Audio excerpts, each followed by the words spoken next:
नमस्कार। बिहार में अगली सरकार किसकी बनने जा रही है। आज विधानसभा चुनाव होते हैं तो बिहार को लेकर जो नया ताजा सर्वे सामने आया है उसके बाद बड़े नेताओं की नींद उड़ चुकी है, क्योंकि ओपिनियन पोल के आंकड़े बेहद ही चौंकाने वाले सामने आ रहे हैं। ओपिनियन पोल के आंकड़ों से पहले अगर बात की जाए तो बिहार में जो विधानसभा चुनाव 2020 में हुआ था तब यहाँ पर एनडीए, जिसमें यहाँ पर बात की जाए तो जनता दल यूनाइटेड यानी जेडीयू, भारतीय जनता पार्टी, विकासशील इंसान पार्टी, हिंदुस्तान अवाम मोर्चा जो गठबंधन था उसको 125 सीटों पर जीत मिली थी। उसमें सबसे ज्यादा सीटें भारतीय जनता पार्टी को गठबंधन में मिली थी 74 सीटें, 110 सीटों पर चुनाव लड़ा था।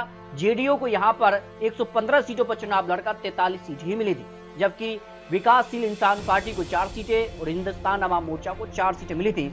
जबकि बात की जाए तो महागठबंधन की, तो महागठबंधन को 110 सीटें मिली थी, जिसमें सबसे बड़ी पार्टी इस चुनाव में जो है राष्ट्रीय जनता दल यानी आरजेडी यहाँ पर बनी। कांग्रेस पार्टी को 19 सीटें मिली थी और यहाँ सबसे ज्यादा वोट शेयर भी आरजेडी के पक्ष में रहा था 23%। लेकिन इस बार विधानसभा चुनाव की तैयारी काफी जोरों से दिखाई दे रही है और जिस कार की तैयारी है, जिस कार की बयानबाजी बिहार विधानसभा चुनाव को लेकर सामने आ रहा है, उस आधार पर बिहार में अगली सरकार किसकी बनने जा रही है काफी महत्वपूर्ण माना जा रहा है। क्योंकि बिहार को लेकर बात की जाए, सीबूटन ने एक आंकड़ा जारी किया है और उस आंकड़े के आधार पर ये जानने का प्रयास किया है कि आखिर बिहार में इस समय यहाँ पर सीएम चेहरे के तौर पर लोग किसे पसंद कर रहे हैं। तो इसमें अगर देखे जाए तो नीतीश कुमार को 18% लोग सीएम के तौर पर देख रहे हैं। सम्राट चौधरी जो भारतीय जनता पार्टी के यहाँ पर बड़े नेता हैं उनको 8%, जबकि तेजस्वी यादव यहाँ पर 41% लोगों की राय में यहाँ पर सीएम चेहरे पर आगे नजर आ रहे हैं। जबकि प्रशांत किशोर जो कि जन स्वराज पार्टी बनी है और इनके मुखिया हैं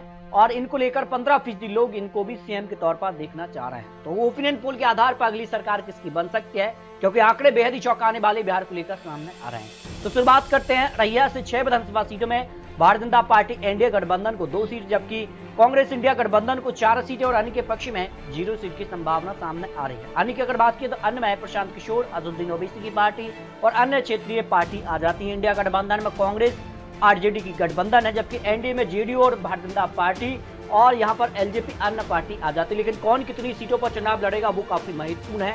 लेकिन नीतीश कुमार को लेकर भी काफी हलचल है कि नीतीश कुमार एनडीए के साथ ही मिलकर चुनाव लड़ेंगे, सीएम फेस वो होंगे या नहीं, ये अभी भी संशय बना हुआ है।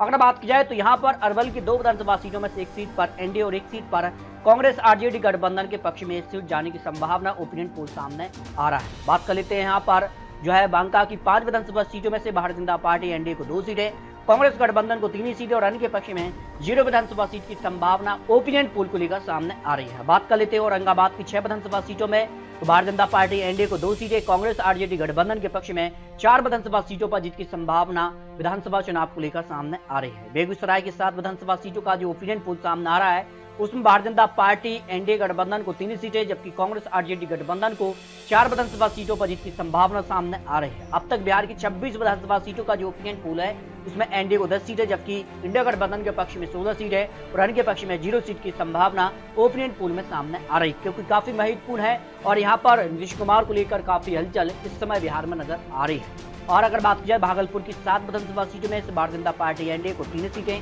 कांग्रेस आरजेडी गठबंधन को 4 सीटें और अन्य के पक्ष में 0 सीट की संभावना बिहार को लेकर सामने आ रही है। बात कर लेते हैं यहाँ पर भोजपुर की 7 विधानसभा सीटों में से भारतीय जनता पार्टी एनडीए को 2 सीटें, कांग्रेस आरजेडी गठबंधन को 5 विधानसभा सीटें और अन्य के पक्ष में 0 सीट की संभावना ओपिनियन पोल के तौर पर दिखाई दे रही है। बात कर लेते हैं यहाँ पर बक्सर की 4 सीटों में भारतीय जनता पार्टी को 0 सीट, जबकि कांग्रेस गठबंधन को 4 विधानसभा सीटों पर जीत की संभावना ओपिनियन पोल में सामने आ रही है। दरभंगा की अगर बात की जाए तो यहाँ पर भी भारतीय जनता पार्टी एनडीए का पलड़ा भारी है। अगर बात की जाए पूर्वी चंपारण की 12 विधानसभा सीटों में से तो भारतीय जनता पार्टी एनडीए को 5 सीटें, कांग्रेस आरजेडी गठबंधन को 6 सीटें और अन्य के पक्ष में 1 विधानसभा सीट पर जीत की संभावना ओपिनियन पोल में दिखाई दे रही है। ये काफी हलचल बिहार में नजर आ रही है।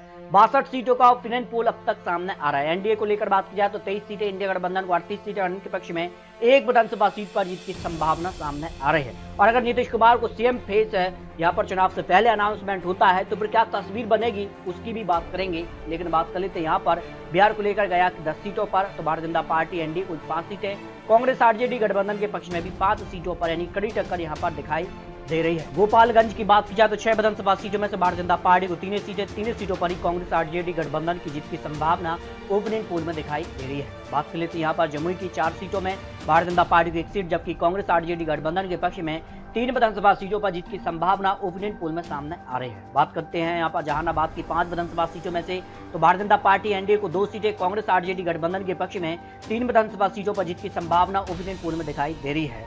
किशनगंज की 4 विधानसभा सीटों में से भारतीय जनता पार्टी एनडीए को 2 सीटें, कांग्रेस आरजेडी गठबंधन के पक्ष में 2 विधानसभा सीटों पर जीत की संभावना ओपिनियन पोल में दिखाई दे रही है। कैमूर की 3 विधानसभा सीटों की बात किया तो भारतीय जनता पार्टी एनडीए को 1 सीट, जबकि कांग्रेस आरजेडी गठबंधन के पक्ष में 2 विधानसभा सीटों पर जीत की संभावना ओपिनियन पोल में सामने आ रही है। इसके अलावा बात की जाए तो यहाँ पर कटिहार की 7 विधानसभा सीटों में से भारतीय जनता पार्टी एनडीए को 3 सीटें, कांग्रेस आरजेडी गठबंधन के पक्ष में 4 सीटों पर जीत की संभावना ओपिनियन पोल में सामने आ रही है। यानी बिहार को लेकर अब तक बात की जाए तो 100 से ज्यादा सीटों का जो ओपिनियन पोल सामने आया है उसमें एनडीए को 42 सीटें, जबकि इंडिया गठबंधन का पलड़ा जो है 62 सीट और अन्य के पक्ष में 1 विधानसभा सीट पर जीत की संभावना ओपिनियन पोल में सामने आ रही है। इसके अलावा बात की जाए यहाँ पर लखीसराय की 2 सीटों में से दोनों सीटों पर भारतीय जनता पार्टी एनडीए का पलड़ा भारी नजर आ रहा है। कांग्रेस आरजेडी गठबंधन के पक्ष में और अन्य के पक्ष में 0 सीट की संभावना ओपिनियन पोल में दिखाई दे रही है। बात कर लेते हैं मधुबनी की 10 सीटों में से, तो भारतीय जनता पार्टी एनडीए को 5 सीट और कांग्रेस आरजेडी गठबंधन के विपक्ष में 5 सीटों पर जीत की संभावना ओपिनियन पोल में दिखाई दे रही है। इसके अलावा बात किया है मुंगेर की 3 सीटों में से भारतीय जनता पार्टी एनडीए को 1 सीट, कांग्रेस आरजेडी गठबंधन के पक्ष में 2 विधानसभा सीटों पर जीत की संभावना ओपिनियन पोल में दिखाई दे रही है। मधुपुरा की 4 सीटों की बात की तो भारतीय जनता पार्टी एनडीए को 1 सीट, जबकि कांग्रेस आरजेडी गठबंधन के पक्ष में 2 सीटें और अन्य के पक्ष में 0 सीट की संभावना। बिहार को लेकर जो ताजा सर्वे और महत्वपूर्ण आंकड़े सामने आ रहे हैं, बिहार में काफी हलचल इस समय नजर आ रही है। इसके अलावा बात किया है यहाँ पर मुजफ्फरपुर की 11 सीटों में से भारतीय जनता पार्टी एनडीए को 2 सीट, जबकि कांग्रेस आरजेडी गठबंधन के पक्ष में 8 विधानसभा सीटों पर जीत की संभावना ओपिनियन पोल में दिखाई दे रही है। अगर बात की जाए तो जिले की नालंदा की 7 सीटों में से भारतीय जनता पार्टी एनडीए को 2 सीटें, कांग्रेस आरजेडी गठबंधन के पक्ष में 5 विधानसभा सीटों पर जीत की संभावना ओपिनियन पोल में दिखाई दे रही है। नवादा की 5 सीटों की बात की तो भारतीय जनता पार्टी एनडीए को 3 सीट, कांग्रेस आरजेडी गठबंधन के पक्ष में 2 विधानसभा सीटों पर जीत की संभावना सामने आ रही है। पटना की 14 विधानसभा सीटों की बात की जाए तो भारतीय जनता पार्टी को 6 सीटें, कांग्रेस आरजेडी गठबंधन इंडिया गठबंधन के पक्ष में 8 विधानसभा सीटों पर जीत की संभावना सामने आ रही है। बिहार को लेकर अब तक 161 सीटों का जो महत्वपूर्ण गणित सामने आ रहा है उसमें एनडीए को 65 सीट, इंडिया गठबंधन 94 सीट और अन्य के पक्ष में 2 विधानसभा सीटों पर जीत की संभावना दिखाई दे रही है। पूर्णिया के 7 सीटों की बात की जाए तो भारतीय जनता पार्टी एनडीए को 3 सीटें, कांग्रेस आरजेडी गठबंधन के पक्ष में 4 विधानसभा सीटों पर जीत की संभावना ओपिनियन पोल में दिखाई दे रही है। अगर बात किया रोहतास की 7 सीटों की बात की तो भारतीय जनता पार्टी एनडीए को 2 सीटें, कांग्रेस आरजेडी गठबंधन के पक्ष में 5 सीटों पर जीत की संभावना ओपिनियन पोल में सामने आ रही है। बिहार को लेकर बात की जाए तो यहाँ पर सहरसा से 7 सीटों की तो भारतीय जनता पार्टी एनडीए को 4 सीटें, कांग्रेस आरजेडी गठबंधन के पक्ष में 3 विधानसभा सीटों पर जीत की संभावना ओपिनियन पोल में सामने आ रही है। समस्तीपुर की 10 विधानसभा सीटों में से भारतीय जनता पार्टी एनडीए को 4 सीट, 6 विधानसभा सीटों पर जीत की संभावना ओपिनियन पोल में सामने आ रही है। शिवहर की 10 सीटों की बात की जाए तो यहाँ पर भारतीय जनता पार्टी को 4 सीटें, कांग्रेस आरजेडी गठबंधन के पक्ष में 1 सीट पर जीत की संभावना दिखाई दे रही है। सारण की यहाँ पर 10 सीटों की तो भारतीय जनता पार्टी को 6 सीटें, कांग्रेस आरजेडी गठबंधन के पक्ष में 4 सीटों पर जीत की संभावना दिखाई दे रही है। जबकि बिहार को लेकर सीतामढ़ी की 8 विधानसभा सीटों में से भारतीय जनता पार्टी को 5 सीटें, कांग्रेस आरजेडी गठबंधन के पक्ष में 3 विधानसभा सीटों पर जीत की संभावना ओपिनियन पोल में दिखाई दे रही है। सुपौल की 5 सीटों की बात की जाए तो भारतीय जनता पार्टी को 2 सीटें, कांग्रेस आरजेडी गठबंधन के पक्ष में 3 विधानसभा सीटों पर जीत की संभावना है। सिवान की 8 सीटों की बात की जाए तो भारतीय जनता पार्टी को 4 सीटें, जबकि कांग्रेस आरजेडी गठबंधन के पक्ष में भी 4 सीटों पर जीत की संभावना दिखाई दे रही है। वैशाली की 8 सीटों की बात की जाए तो भारतीय जनता पार्टी को 5 सीटें, कांग्रेस आरजेडी गठबंधन के पक्ष में 3 विधानसभा सीटों पर जीत की संभावना ओपिनियन पोल में सामने आ रही है। बात की जाए यहाँ पर पूर्वी चंपारण की 9 विधानसभा सीटों में से भारतीय जनता पार्टी को 4 सीटें, कांग्रेस आरजेडी गठबंधन के पक्ष में 5 सीटें और अन्य के पक्ष में 0 सीट की संभावना ओपिनियन पोल में दिखाई दे रही है। तो इस तरह से अगर बात की जाए तो बिहार को लेकर सभी 243 सीटों का जो फाइनल आंकड़ा सामने आ रहा है उसमें भारतीय जनता पार्टी एनडीए को 104 सीटों से लेकर 140 सीटों का अनुमान सामने आ रहा है, जबकि इंडिया गठबंधन की अगर बात की जाए तो करीब 110 से लेकर 137 सीटों का अनुमान है और अन्य के पक्ष में 2 से 10 सीटों की संभावना सामने आ रही है। लेकिन महत्वपूर्ण ये माना जा रहा है कि बिहार को लेकर किस प्रकार के गठबंधन बनते हैं, कौन कितनी सीटों पर चुनाव लड़ता है, क्योंकि नीतीश कुमार 2020 चुनाव में यहाँ पर 110 सीटों पर चुनाव लड़कर मात्र 43 सीट ही जीते थे। इसको लेकर बात की जा रही कि भारतीय जनता पार्टी इस बार ज्यादा सीटों पर चुनाव लड़ेगी तो उसका फायदा किसे होगा, किसे नुकसान होगा, ये काफी महत्वपूर्ण है। और कौन मुख्यमंत्री चेहरा एनडीए की तरफ होगा ये काफी महत्वपूर्ण माना जा रहा है। जबकि अगर बात की जाए तो यहाँ पर इंडिया गठबंधन को लेकर भी काफी हलचल है। क्या तेजस्वी यादव के चेहरे पर ही कांग्रेस चुनाव लड़ेगी, ये भी काफी महत्वपूर्ण है। या प्रशांत किशोर की एंट्री ने भी सभी पार्टियों को चौंका दिया है। और अगर बात की जा रही है बिहार को लेकर अगली सरकार किसकी बनेगी, ये काफी महत्वपूर्ण है प्रशांत किशोर को लेकर।